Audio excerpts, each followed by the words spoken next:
Xin chào các bạn. Chào mừng các bạn đến với một trong những câu chuyện vĩ đại và hấp dẫn nhất của nhân loại. Câu chuyện về sự hình thành của âm nhạc trong thế giới loài người.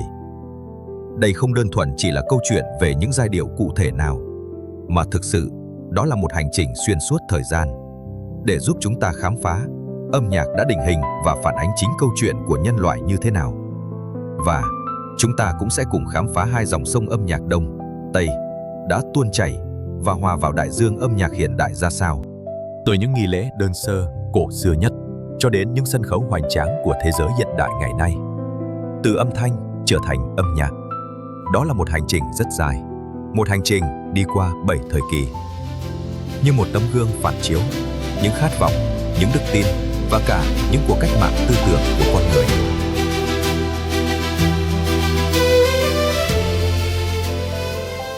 Âm nhạc ra đời từ rất sớm. Nó bắt nguồn từ chính tiếng nói và nhịp điệu lao động của con người nguyên thủy trong cuộc đấu tranh sinh tồn. Các di tích khảo cổ được tìm thấy như chiếc sáo xương cách đây khoảng 40.000 năm tại Đức, hay sáo huân bằng đất nung tại Trung Quốc, có niên đại từ 5.000 năm trước Công nguyên. Trong thời kỳ âm nhạc nguyên thủy và cổ đại này, cả ở phương Đông lẫn phương Tây, âm nhạc không đơn thuần chỉ là một hình thức giải trí.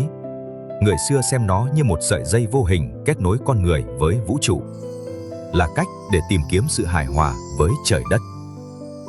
Nhưng ngay từ buổi đầu, cách tiếp cận âm nhạc của hai nền văn minh này đã mang những khác biệt vô cùng thú vị. Ngay từ vạch xuất phát, chúng ta đã có thể nhìn thấy hai con đường khác nhau, như hai dòng sông song song cùng chảy qua lịch sử nhân loại. Ở phương Tây, thần thoại Hy Lạp tin rằng âm nhạc được tạo ra bởi thần Apollon. Trong khi đó, tại Trung Quốc, Phục Hy và Linh Luân được xem là những nhân vật huyền thoại mang âm nhạc đến với con người.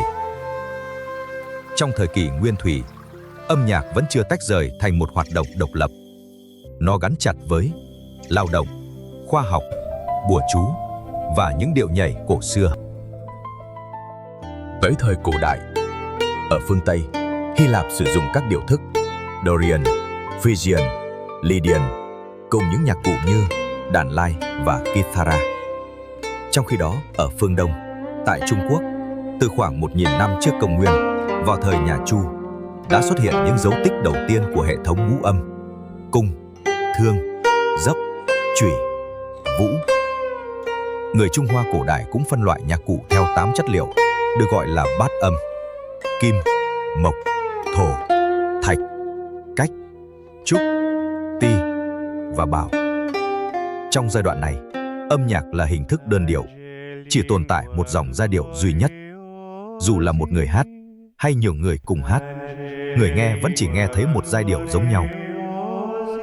Những người hát dong sử thi, Aoidos, và sau đó là các rhapsode ở Hy Lạp cổ đại, đã cất lên những câu chuyện ngợi ca các anh hùng trong những trường ca bất hủ của Homer. Ở phương Đông, Khổng Tử vào khoảng 551 đến 479 trước Công nguyên đã đặt nền móng cho triết lý sử dụng âm nhạc, đặc biệt là nhã nhạc, như một công cụ để giáo huấn luân thường đạo lý. Trong khi đó, âm nhạc Ấn Độ lại gắn chặt với tâm linh và tôn giáo. Từ hệ thống kinh điển Vệ Đà cho tới sự lan tỏa sâu rộng của đạo Phật. Đó chính là những dấu ấn tiêu biểu của sinh hoạt âm nhạc trong thời kỳ cổ đại này. Năm 476, đế quốc Tây La Mã sụp đổ. Sự kiện ấy đã đưa châu Âu bước vào một thời kỳ mới, thời kỳ của chế độ phong kiến và thần quyền. Giáo hội Kitô giáo với quyền lực gần như tuyệt đối bắt đầu chi phối toàn bộ đời sống chính trị, văn hóa và nghệ thuật. Một chương mới của lịch sử âm nhạc nhân loại đang dần mở ra, thời kỳ âm nhạc Trung Cổ.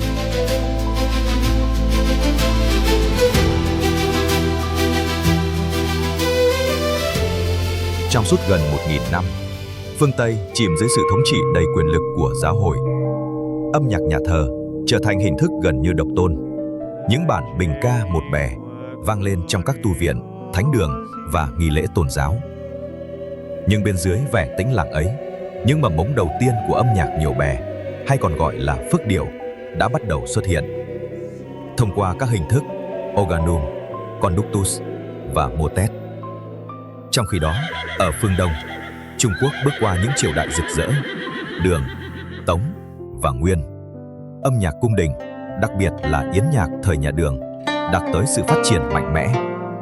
Và dần dần, trung tâm sinh hoạt âm nhạc không còn chỉ nằm trong hoàng cung. Nó bắt đầu dịch chuyển ra các đô thị, nơi những loại hình sân khấu đầu tiên như tạp kịch và nam hí dần ra đời.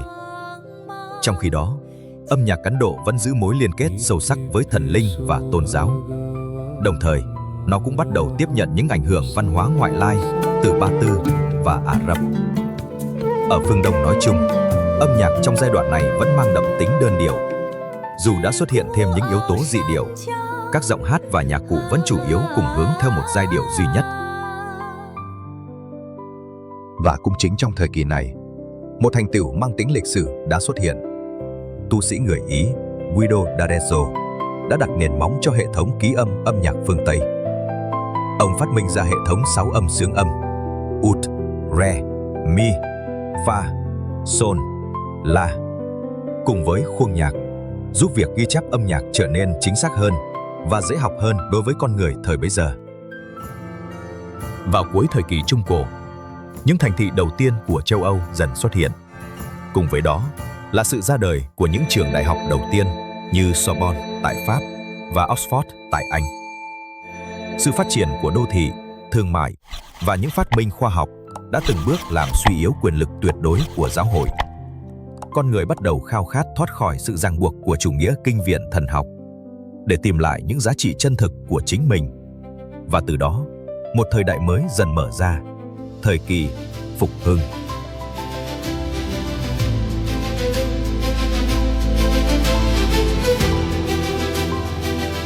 Phong trào phục hưng bùng nổ khắp châu Âu. Với tinh thần con người là thước đo của mọi thứ, một triết lý mang đậm tính nhân văn đặt con người trở lại vị trí trung tâm, đồng thời thách thức quyền lực của giáo hội và chế độ phong kiến. Trong thời kỳ ấy, nước Ý dần trở thành cái nôi của văn hóa và nghệ thuật châu Âu. Đúng như tên gọi của mình, phục hưng, Renaissance, thực chất là một cuộc tái sinh, một hành trình tìm lại kho tàng tri thức của Hy Lạp và La Mã cổ đại. Nhưng đó không chỉ đơn thuần là sự phục hồi học thuật, đó còn là một cuộc cách mạng tư duy. Khi các học giả châu Âu bắt đầu cảm thấy ngột ngạt trước những giáo điệu khô khan của thời Trung Cổ. Và rồi, năm 1453, đế quốc Đông La Mã thất thủ. Nhiều học giả Hy Lạp đã chạy sang Ý, mang theo bên mình những bản thảo quý giá được viết bằng tiếng Hy Lạp cổ. Âm nhạc dần thoát khỏi không gian linh thiêng của nhà thờ để bắt đầu biểu hiện những cảm xúc nội tâm sâu sắc hơn của con người. Trong thời kỳ này, âm nhạc phức điệu, polyphony, đã phát triển mạnh mẽ, đặc biệt trong thanh nhạc. Nhiều thể loại mới dần xuất hiện, a cappella, madrigal của nước Ý và chanson của nước Pháp. Trong khi đó, khí nhạc độc lập cũng bắt đầu phát triển, với những nhạc cụ như đàn lút và org. Ở phương Đông, Trung Quốc dưới thời Minh dần định hình những khung vóc cơ bản của nền âm nhạc truyền thống. Để rồi từ thế kỷ 16, côn khúc chính thức bước vào giai đoạn hoàng kim, trở thành đỉnh cao của nghệ thuật sân khấu thời bấy giờ. Trong khi đó, âm nhạc Ấn Độ vẫn giữ mối liên hệ sâu sắc với đời sống tâm linh, nhưng đồng thời, những yếu tố ngoại lai đến từ nhiều nền văn hóa khác nhau cũng dần trở thành một phần quan trọng trong âm nhạc cung đình và đời sống dân chúng. Tại phương Tây, âm nhạc phức điệu đạt tới đỉnh cao phát triển. Những dòng giai điệu độc lập bắt đầu đan xen vào nhau một cách tinh tế và chặt chẽ hơn bao giờ hết. Thời kỳ này xuất hiện những tên tuổi lớn như Palestrina, đại diện cho trường phái Rome, hay Giovanni Gabrieli, gắn liền với trường phái Venice. Tuy nhiên, sự phát triển ngày càng phức tạp của âm nhạc nhiều bè cũng dần tạo ra một vấn đề mới. Những lớp giai điệu chồng chéo lên nhau khiến lời ca trở nên khó nghe rõ hơn. Và rồi, một khát vọng mới bắt đầu xuất hiện. Khát vọng khôi phục sức mạnh biểu đạt của lời ca, như trong những bi kịch Hy Lạp cổ đại. Tại Florence, nước Ý, một nhóm trí thức hàn lâm đã cùng nhau tìm kiếm một hướng đi mới cho âm nhạc. Từ đó, lối hát nói có phần đệm dần ra đời. Và chính điều ấy đã mở đường cho sự xuất hiện của nhạc kịch, opera cùng tư duy âm nhạc chủ điệu của thời đại mới.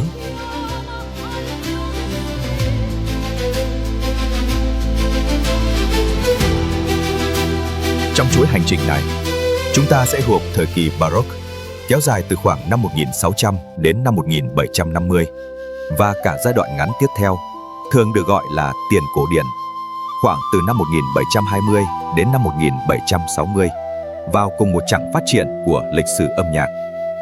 Bởi trong suốt giai đoạn ấy, tư duy âm nhạc phức điệu vẫn tiếp tục giữ vai trò chủ đạo. Trong giai đoạn này, giai cấp tư sản dần phát triển mạnh mẽ.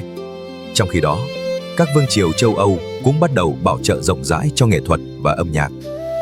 Chính điều ấy đã tạo nên một thời đại Baroque đầy xa hoa và tráng lệ. Nghệ thuật Baroque mang trong mình vẻ đẹp hùng vĩ, bi tráng và giàu kịch tính. Thời kỳ Baroque và tiền cổ điển đã chứng kiến những thay đổi rất lớn trong lịch sử âm nhạc phương Tây.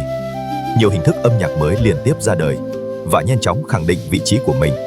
Trong đó, nhạc kịch, opera dần trở thành một loại hình nghệ thuật lớn, bao gồm opera seria, mang tính trang trọng, quý tộc. Dần về sau, opera buffa, gần gũi, hài hước hơn với đời sống thường dân, cũng bắt đầu phôi thai. Bên cạnh đó, thanh xuyến kịch, oratorio và cantata, thể loại vốn khởi nguồn từ những bản lãnh xướng thính phòng tinh tế, cũng phát triển mạnh mẽ. Trong lĩnh vực khí nhạc, nhiều hình thức mới dần định hình rõ nét: sonata, concerto và fugue. Đồng thời, hệ thống điều thức trưởng, thứ cũng bắt đầu giữ vai trò thống trị trong tư duy âm nhạc phương Tây. Trong thời kỳ ấy, nghệ thuật âm nhạc Baroque đã đạt tới đỉnh cao rực rỡ, và ở trung tâm của thời đại đó là Johann Sebastian Bach, một trong những thiên tài vĩ đại nhất của lịch sử âm nhạc phương Tây. Bach đã đưa nghệ thuật phức điệu, đặc biệt là fugue, lên tới đỉnh cao hoàn mỹ. Những dòng giai điệu độc lập, đan xen, đối thoại và hòa quyện với nhau một cách kỳ diệu. Trong khi đó, Georg Friedrich Händel lại mang đến một màu sắc hoàn toàn khác. Đó là sự hùng tráng, đồ sộ và đầy tính anh hùng, đặc biệt trong những tác phẩm thanh xướng kịch, oratorio. Trong khi đó, ở phương Đông, âm nhạc vẫn tiếp tục phát triển theo những truyền thống riêng biệt. Trọng tâm chủ yếu vẫn là âm nhạc cung đình và âm nhạc dân gian. Trong giai đoạn này, âm nhạc phương Đông hầu như chưa chịu ảnh hưởng trực tiếp từ phương Tây, ngoại trừ một vài giao thoa nhỏ xuất hiện trong các cung đình. Tại Trung Quốc, bước sang thời kỳ nhà Thanh, côn khúc, kunku tiếp tục duy trì vị thế đỉnh cao của mình, đạt đến độ chín muồi tuyệt đối về nghệ thuật kịch nghệ cổ điển. Đây là một loại hình opera cổ nổi tiếng bởi sự tinh tế, nhẹ nhàng và giàu tính thi ca. Sáo ngang giữ vai trò nhạc cụ nổi bật trong nhiều tác phẩm. Trong khi đó, nếu như tại các cung điện phương Tây, tiếng đàn harpsichord mang âm sắc lộng lẫy, giòn giã, đang là nhạc cụ dẫn dắt mọi vũ điệu hoàng gia, thì ở phương Đông, thế giới tư tưởng như Cầm Đạo ở Trung Quốc lại tìm thấy sự đồng điệu trong không gian tĩnh mịch. Tiếng đàn cổ cầm chậm rãi, sâu lắng, trở thành phương tiện để bậc quân tử tu thân và đối thoại với thiên nhiên. Âm nhạc cung đình Trung Hoa vẫn duy trì vẻ trang nghiêm với những dàn nhạc lớn phục vụ các nghi lễ triều đình. Tại Nhật Bản, đàn shamisen, một loại đàn 3 giây, dần trở nên phổ biến. Nó trở thành nhạc cụ quan trọng trong các sân khấu kabuki và bunraku, nghệ thuật múa rối truyền thống Nhật Bản. Trong khi đó, nogaku, âm nhạc của sân khấu No, tiếp tục được gìn giữ và phát triển. Các tác phẩm dành cho đàn koto, được gọi là sokyoku, cũng ngày càng phát triển mạnh mẽ. Đặc biệt là những đóng góp của Yasuhashi Kangyo, người đã cải tiến một dạng âm giai ngũ cung mới, thường được biết đến với tên gọi Hirajoshi. Âm giai ấy tạo nên màu sắc âm nhạc đậm chất thiền định, hoài cổ và rất đặc trưng của Nhật Bản. Tại Việt Nam, dưới thời Hậu Lê, âm nhạc truyền thống cũng phát triển mạnh mẽ. Sự phân hóa giữa âm nhạc cung đình và dân gian ngày càng rõ rệt. Ca trù dần trở thành một loại hình nghệ thuật quan trọng. Trong đời sống dân gian, những nhạc cụ như đàn bầu, đàn nhị, sáo trúc và đàn nguyệt được sử dụng rộng rãi. Trong khi đó, âm nhạc lễ nghi cung đình tiếp tục được củng cố và phát triển. Ở nhiều quốc gia Đông Nam Á khác, các dàn nhạc ngũ âm cũng dần phát triển mạnh mẽ, phục vụ cho các nghi lễ cung đình và tôn giáo. Tuy nhiên, đến cuối thời kỳ Baroque, nhạc kịch Ý, đặc biệt là opera seria, dần rơi vào khủng hoảng. Những màn phô diễn kỹ thuật thanh nhạc ngày càng trở nên cầu kỳ, nhưng lại xa rời cảm xúc thật và đời sống con người. Trong khi đó, phong trào triết học ánh sáng bắt đầu lan rộng khắp châu Âu. Một thời đại mới đề cao lý trí, sự rõ ràng và tinh thần nhân văn. Âm nhạc vì thế cũng bắt đầu đòi hỏi một sự thay đổi, hướng tới sự cân đối, hài hòa và giản dị hơn.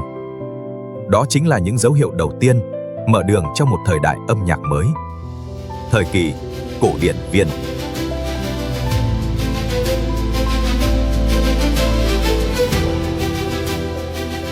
Thời kỳ cổ điển Viên ra đời trong bối cảnh châu Âu đang bước vào một thời đại biến động lớn. Đó là thời đại của triết học ánh sáng và của những cuộc cách mạng tư sản làm thay đổi lịch sử châu Âu. Con người bắt đầu đặt niềm tin vào lý trí, tự do và tiến bộ. Tinh thần ấy cũng nhanh chóng lan tỏa vào âm nhạc. Âm nhạc không còn chỉ để giải trí hay phục vụ cung đình, mà còn gắn liền với lý tưởng đấu tranh, niềm tin vào chiến thắng của lý trí và tinh thần lạc quan của con người thời đại mới. Trong giai đoạn này, thành Viên, thủ đô của nước Áo, dần trở thành trung tâm âm nhạc lớn nhất châu Âu. Trong thời kỳ cổ điển Viên, âm nhạc chủ điệu, homophony, dần vươn lên trở thành tư duy âm nhạc giữ vai trò trung tâm. Một giai điệu chính rõ ràng, nổi bật và dễ ghi nhớ hơn, được nâng đỡ bởi phần hòa âm phía dưới. Âm nhạc thời kỳ này theo đuổi vẻ đẹp của sự cân đối, hài hòa và mạch lạc. Các tác phẩm được xây dựng với cấu trúc chặt chẽ, rõ ràng và đầy tính logic. Trong giai đoạn ấy, hình thức sonata dần được hoàn thiện, và từ đó, thể loại giao hưởng, symphony cũng phát triển mạnh mẽ, trở thành một trong những hình thức đồ sộ và quan trọng nhất của âm nhạc cổ điển phương Tây. Và cũng chính trong thời kỳ này, âm nhạc cổ điển Viên đã sản sinh ra 3 tên tuổi vĩ đại nhất của lịch sử âm nhạc phương Tây. Joseph Haydn, người thường được xem là cha đẻ của giao hưởng. Ông đặt nền móng cho hình thức symphony hiện đại, với cấu trúc chặt chẽ, cân đối và đầy tính logic. Tiếp theo là Wolfgang Amadeus Mozart, một thiên tài âm nhạc toàn năng. Âm nhạc của Mozart vừa tinh tế, thanh thoát, vừa giàu cảm xúc và vẻ đẹp nhân văn, đặc biệt trong những vở nhạc kịch bất hủ như Đám cưới Figaro. Và rồi, Ludwig van Beethoven xuất hiện, người đã đưa âm nhạc vượt ra khỏi vẻ đẹp cân bằng của thời kỳ cổ điển, để chạm tới những chiều sâu mãnh liệt hơn của cảm xúc và tư tưởng con người. Trong các bản giao hưởng của mình, Beethoven đã khắc họa một tinh thần mạnh mẽ, đấu tranh, anh hùng và chiến thắng.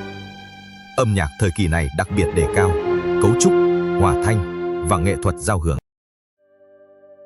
Vào nửa sau thế kỷ 18 và đầu thế kỷ 19, châu Âu bắt đầu bước vào một thời kỳ đầy biến động và khám phá mới. Các nghệ sĩ và nhà soạn nhạc châu Âu ngày càng bị cuốn hút bởi những vùng đất xa lạ ngoài thế giới quen thuộc của mình. Từ đó, một xu hướng nghệ thuật mới dần hình thành. Đó là chủ nghĩa phương Đông, exoticism. Những âm thanh mang màu sắc Thổ Nhĩ Kỳ, Ba Tư hay Trung Hoa bắt đầu xuất hiện trong các tác phẩm âm nhạc châu Âu. Không hẳn để tái hiện chính xác nền âm nhạc phương Đông thực sự, mà chủ yếu nhằm tạo nên cảm giác mới lạ, bí ẩn và đầy quyến rũ đối với khán giả châu Âu thời bấy giờ. Đó cũng là lần đầu tiên hai dòng chảy âm nhạc Đông và Tây bắt đầu phản chiếu hình ảnh của nhau một cách rõ nét hơn trong lịch sử âm nhạc thế giới. Trong khi đó, ở phương Đông, Trung Quốc bước vào thời kỳ cực thịnh dưới triều đại nhà Thanh. Và cũng trong giai đoạn ấy, kinh kịch Peking Opera dần hình thành và phát triển rực rỡ. Loại hình sân khấu này kết hợp ca hát, vũ đạo, đối thoại và cả võ thuật truyền thống. Không chỉ là âm nhạc, kinh kịch còn trở thành một thế giới nghệ thuật tổng hợp, mang đậm bản sắc văn hóa Trung Hoa. Trong khi đó, âm nhạc cung đình tiếp tục được chuẩn hóa và duy trì một cách nghiêm ngặt bên trong triều đình nhà Thanh. Tại Việt Nam, giai đoạn cuối thời Hậu Lê, qua thời Tây Sơn và bước sang đầu triều Nguyễn. Âm nhạc truyền thống tiếp tục phát triển mạnh mẽ trong cả cung đình lẫn đời sống dân gian. Dưới triều Nguyễn, đặc biệt từ thời vua Gia Long và Minh Mạng, nhã nhạc cung đình được chú trọng xây dựng một cách bài bản, quy củ và đầy tính tôn nghiêm. Đây không chỉ là âm nhạc phục vụ triều lễ, mà còn trở thành biểu tượng cho uy nghi và trật tự của vương triều. Trong khi đó, ở đời sống dân gian, nhiều loại hình nghệ thuật truyền thống cũng phát triển mạnh mẽ. Từ các làn điệu dân ca, những điệu múa dân gian, cho tới hát bội hay còn gọi là hát tuồng.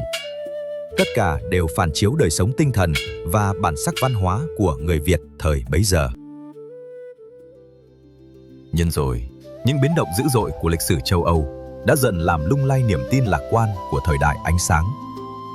Sau các cuộc cách mạng và cùng với sự phát triển đầy khắc nghiệt của chủ nghĩa tư bản, nhiều lý tưởng đẹp đẽ bắt đầu tan vỡ. Con người ngày càng cảm thấy hoài nghi, cô độc và bất an hơn trước thế giới đang đổi thay. Trong bầu không khí ấy, các nghệ sĩ không còn muốn bị gò bó trong những khuôn mẫu cân đối và chặt chẽ của thời kỳ cổ điển. Họ khao khát được tự do bộc lộ những cảm xúc sâu kín và mãnh liệt hơn của nội tâm con người. Và từ đó, một thời đại âm nhạc mới dần xuất hiện, thời kỳ lãng mạn.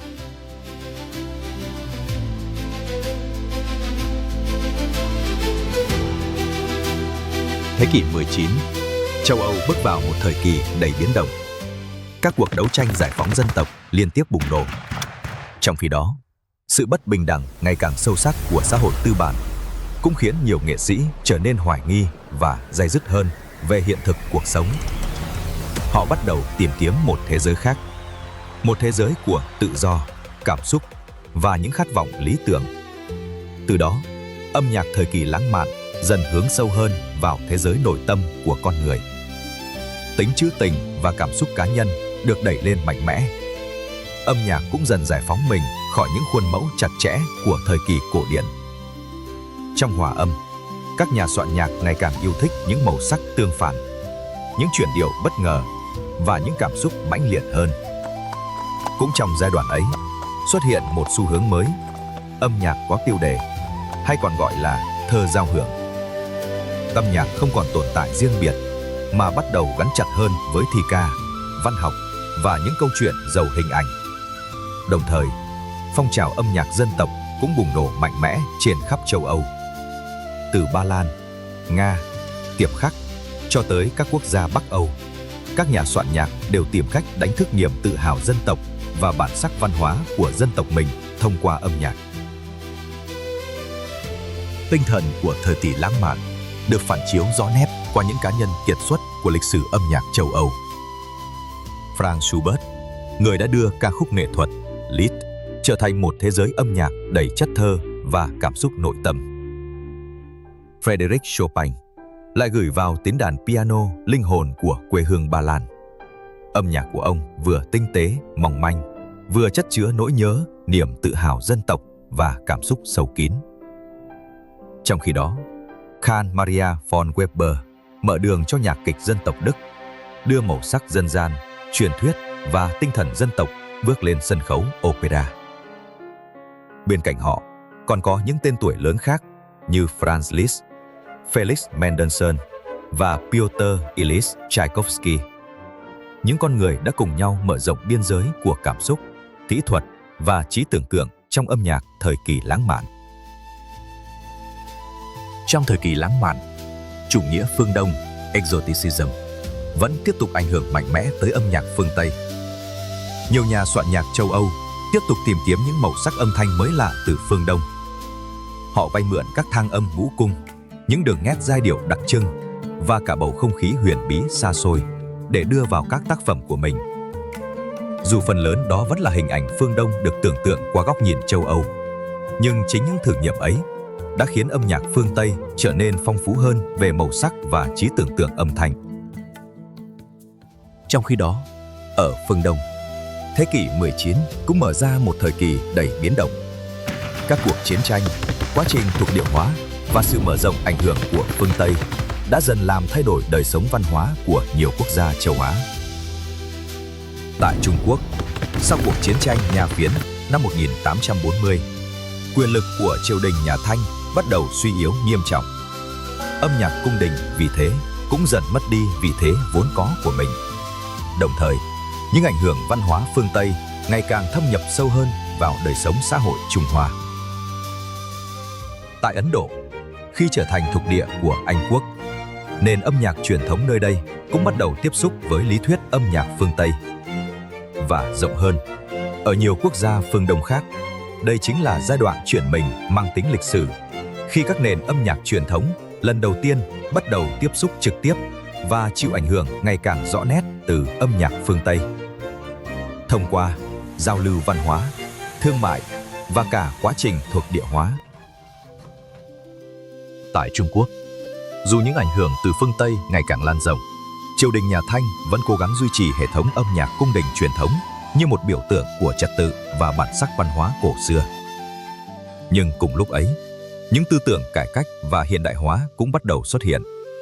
Âm nhạc Trung Hoa dần đứng trước một ngã rẽ lớn của lịch sử, giữa việc bảo tồn những giá trị truyền thống hay mở cửa để tiếp nhận một thế giới âm nhạc hoàn toàn mới. Tại Việt Nam, trong suốt giai đoạn này, âm nhạc cung đình, đặc biệt là nhã nhạc, vẫn tiếp tục giữ vị trí quan trọng trong đời sống triều Nguyễn. Bên cạnh đó, những loại hình nghệ thuật truyền thống như ca trù, hát bội cũng tiếp tục tồn tại và phát triển trong đời sống văn hóa dân tộc. Tuy nhiên, đến cuối thế kỷ 19, sự hiện diện ngày càng mạnh mẽ của người Pháp tại Việt Nam đã mở ra một quá trình tiếp xúc mới với âm nhạc phương Tây. Những nhạc cụ phương Tây, các hệ thống ký âm, lý thuyết hòa âm và tư duy âm nhạc châu Âu dần bắt đầu du nhập vào Việt Nam. Từ những chuyển động ban đầu ấy, để rồi vài thập kỷ sau đó, một nền âm nhạc mới cũng dần hình thành. Đó là tân nhạc Việt Nam. Trong khi đó, tại Ấn Độ, giữa những làn sóng giao thương, thuộc địa hóa và sự tiếp xúc ngày càng mạnh mẽ với âm nhạc phương Tây, âm nhạc cổ điển truyền thống Ấn Độ vẫn duy trì một bản sắc rất riêng biệt.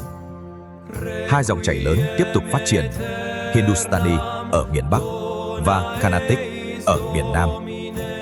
Trung tâm của thế giới âm nhạc ấy vẫn là raga, những khuôn mẫu giai điệu tinh tế gắn với màu sắc, thời gian và trạng thái cảm xúc. Cùng với tala, những chu kỳ tiết tấu phức tạp được tổ chức bằng một tư duy thời gian đầy chiều sâu.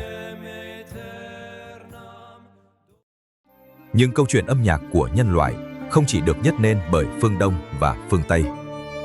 Ở Ba Tư, Ả Rập, Do Thái, tại châu Phi xa xôi và sau này là vùng Mỹ Latin, những nền âm nhạc khác vẫn tiếp tục hành trình riêng của mình.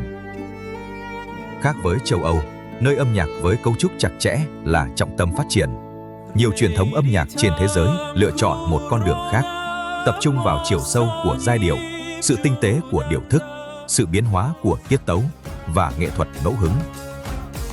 Tại thế giới Hồi giáo Trung Đông, những hệ thống âm nhạc như Makam đã hình thành nên một vũ trụ giai điệu phong phú.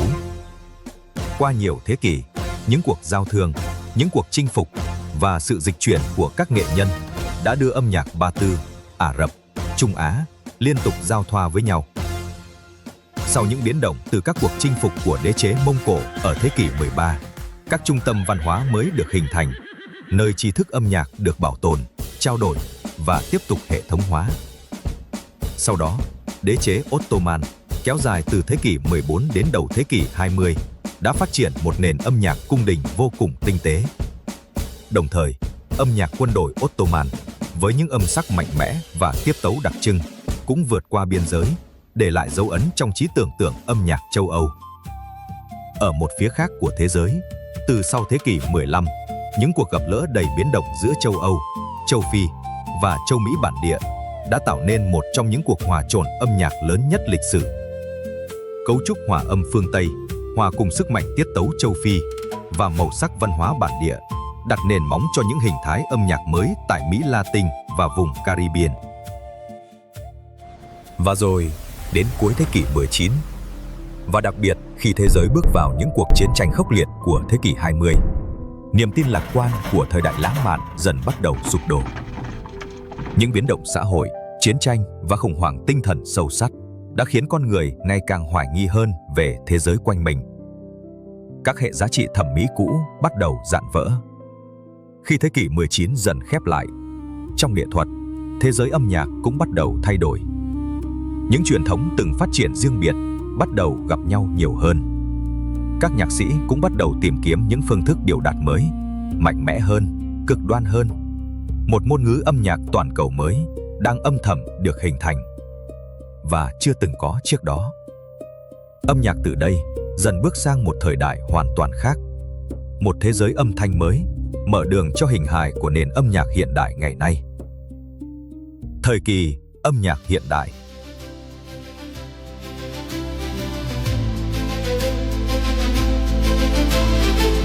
Hai cuộc chiến tranh thế giới cùng những cuộc cách mạng làm rung chuyển nhân loại đã thay đổi hoàn toàn bộ mặt của xã hội hiện đại.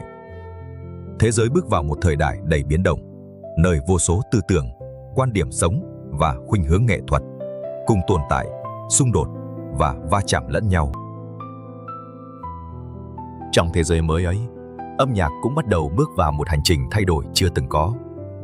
Các nhà soạn nhạc không còn muốn tiếp tục đi theo những quy tắc truyền thống của quá khứ. Họ tìm cách phá vỡ cấu trúc cũ, hòa âm cũ và cả cách con người cảm nhận âm thanh. Từ đó, hàng loạt trào lưu và khuynh hướng nghệ thuật mới liên tiếp xuất hiện.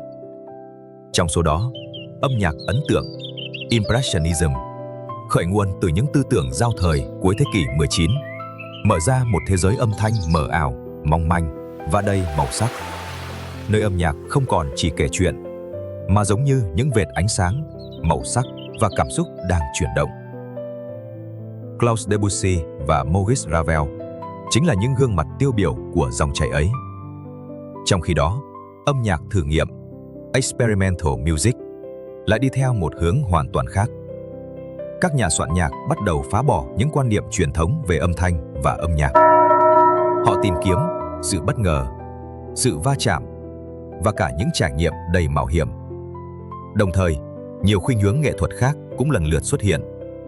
Từ chủ nghĩa biểu hiện, chủ nghĩa lập thể, chủ nghĩa vị lai, cho tới chủ nghĩa cổ điển mới. Tất cả cùng phản chiếu một thế giới hiện đại đầy phân mảnh, xung đột và luôn khát khao tìm kiếm những ngôn ngữ nghệ thuật mới. Tinh thần đầy biến động của âm nhạc hiện đại được phản chiếu rõ nét qua những nhà soạn nhạc lớn của thế kỷ 20. Claude Debussy, người đã mở ra những không gian âm thanh mờ ảo và giàu màu sắc như hội họa. Maurice Ravel mang đến sự tinh tế, cầu kỳ và vẻ đẹp đầy mê hoặc trong nghệ thuật phối khí. Béla Bartók lại tìm về những giai điệu dân gian Đông Âu, kết hợp chúng với ngôn ngữ âm nhạc hiện đại đầy mạnh mẽ và táo bạo. Trong khi đó, Dmitri Shostakovich đã dùng âm nhạc để phản chiếu nỗi căng thẳng, bi kịch và những xung đột dữ dội của thế kỷ chiến tranh. Bên cạnh họ, còn có rất nhiều nhà soạn nhạc khác, mỗi người đều cố gắng tìm kiếm một ngôn ngữ âm thanh riêng cho thời đại của mình. Khi âm nhạc hiện đại không còn chỉ là cái đẹp để thưởng thức, mà còn trở thành tiếng nói của tư tưởng, xã hội và tâm trạng con người hiện đại.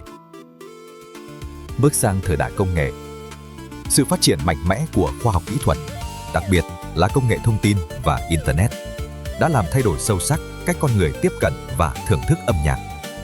Âm nhạc không còn bị giới hạn trong nhà hát, đĩa than hay sóng phát thanh. Chỉ với một thiết bị nhỏ, con người hôm nay có thể lắng nghe âm nhạc từ khắp nơi trên thế giới, ở bất cứ đâu và bất cứ lúc nào. Khoảng cách giữa các nền văn hóa âm nhạc cũng dần trở nên gần hơn bao giờ hết. Trong thế giới hiện đại, sự giao thoa giữa các nền văn hóa âm nhạc diễn ra ngày càng mạnh mẽ. Những khoảng cách địa lý, ngôn ngữ và truyền thống dần không còn là rào cản như trước đây. Âm nhạc từ khắp nơi trên thế giới bắt đầu gặp gỡ, hòa trộn và ảnh hưởng lẫn nhau một cách chưa từng có. Những giai điệu dân gian cổ xưa có thể cùng tồn tại bên cạnh nhạc giao hưởng, jazz, rock, electronic hay âm nhạc điện ảnh hiện đại. Các đặc trưng âm nhạc địa phương không biến mất. Ngược lại, chúng tiếp tục trở thành những mảnh màu riêng biệt, cùng góp phần tạo nên bức tranh âm nhạc toàn cầu đa dạng và phong phú hơn bao giờ hết. Và có lẽ, sau hàng nghìn năm phát triển, âm nhạc vẫn luôn là một dòng chảy không ngừng biến đổi, nơi con người, dù khác biệt về ngôn ngữ, văn hóa hay lịch sử, vẫn có thể tìm thấy nhau thông qua âm thanh và cảm xúc.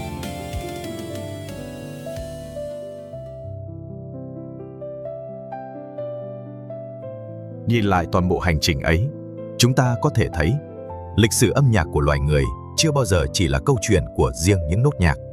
Đó còn là câu chuyện về cách con người cảm nhận thế giới, về niềm tin, về tư tưởng và về chính tâm hồn của mình. Ở phương Đông, âm nhạc thường hướng tới sự hòa hợp giữa con người với thiên nhiên, con người với cộng đồng và con người với vũ trụ. Một giai điệu duy nhất, nhưng chứa đựng chiều sâu của cảm xúc, triết lý và sự cân bằng nội tại. Trong khi đó, âm nhạc phương Tây lại không ngừng tìm kiếm cấu trúc, xung đột, chuyển động và những giới hạn mới của tư duy âm thanh. Từ những bài thánh ca đơn sơ vang lên trong các giáo đường đá cổ, cho tới những bản giao hưởng đồ sộ, những thử nghiệm hiện đại và cả âm nhạc điện tử ngày nay. Hai dòng chảy ấy đã phát triển như hai dòng sông song song trong suốt chiều dài lịch sử. Có lúc rất khác biệt, có lúc đối lập, nhưng rồi, cùng với sự dịch chuyển của thế giới, của chiến tranh, giao thương, công nghệ và văn hóa, hai dòng sông ấy dần gặp nhau. Những nhạc cụ cổ truyền phương Đông bắt đầu vang lên bên cạnh dàn nhạc giao hưởng phương Tây. Những thang âm ngũ cung, những tiết tấu dân gian, những âm thanh điện tử hiện đại cùng tồn tại trong một không gian âm nhạc mới. Ngày hôm nay, âm nhạc của nhân loại không còn thuộc riêng về bất kỳ quốc gia nào. Mỗi nền văn hóa, mỗi dân tộc, mỗi con người đều đang góp vào đó một màu sắc riêng. Và có lẽ, sau hàng nghìn năm phát triển, âm nhạc vẫn luôn là một dòng sông không ngừng chảy. Bằng cảm xúc, con người vẫn có thể tìm thấy nhau, dù khác biệt về ngôn ngữ, lịch sử hay văn hóa. Bởi cuối cùng, mọi dòng sông âm nhạc đều cùng chảy về một đại dương chung của nhân loại.